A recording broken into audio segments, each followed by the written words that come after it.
So we're quickly just going to look over this do now.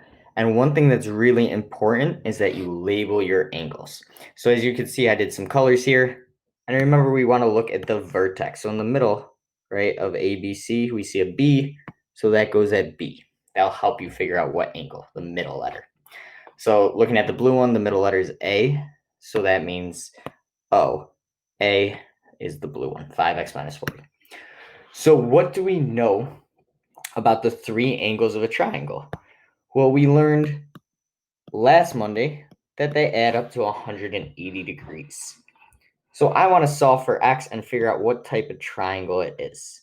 So I'm going to add all three angles.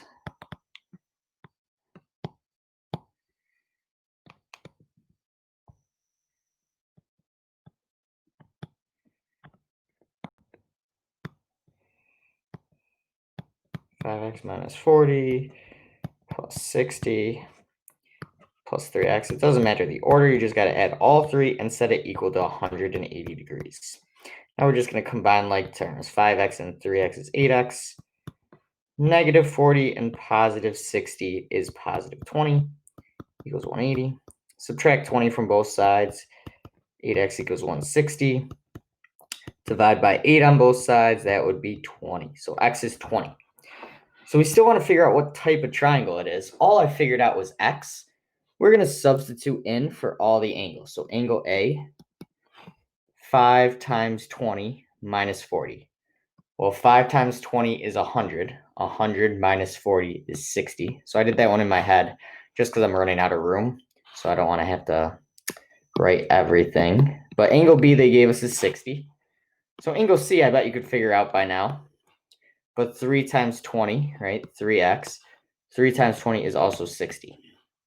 So now I know all three angles are 60 degrees. ABC, triangle ABC, is equilateral. Now, I did have to solve for all three angles. Even though this starts out with a 60, it doesn't always mean the other two are going to be 60. So you would still have to solve for x and plug it in. You can't just say, oh, there's 160, so they're all 60s. Because I could have a 60 and like a 40 and an 80. That would still add up to 180. So just because there's 160 doesn't mean all three are 60. All right. But on this one it was. Second question on the do now was talking about a centroid. So we know a centroid has a 2-to-1 ratio. So GE is 6x minus 30. And GC, the bigger line, is 2x. So all I asked in this question was, what was the equation to set up? Because that's the most important part. If you could set up the equation, you know you'll get it right. Look at those two lines. The blue one is bigger. So I cannot say 2x equals 6x minus 30. Those are different sizes, right? This is bigger than this red line. So how could I make them the same?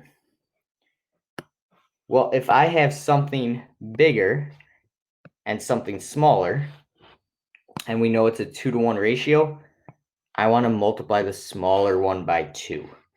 Because just think, if there was like a 10 equals 5, that's not true. But if I multiply the smaller one times 2, oh, now it's equal.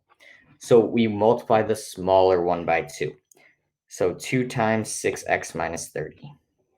And some people might say, oh, Mr. Salamano, that's not smaller. There's a 6x and a 2x. Incorrect. We're talking about the length of the line. This red line is definitely smaller than this blue line. If you solve for x, let me do it really quick in my head. 12x, 60, boom, 10, 60. X is 10, or x is 6. So this piece is 12, and this piece is 6. So yes, when you plug in an x equals 6, this piece ends up being bigger, even though there's a 6x minus 30. The minus 30 makes it smaller. Just like a little confusing, and why some people might have been like, oh, I multiplied the wrong piece. All right, so B was the right answer there.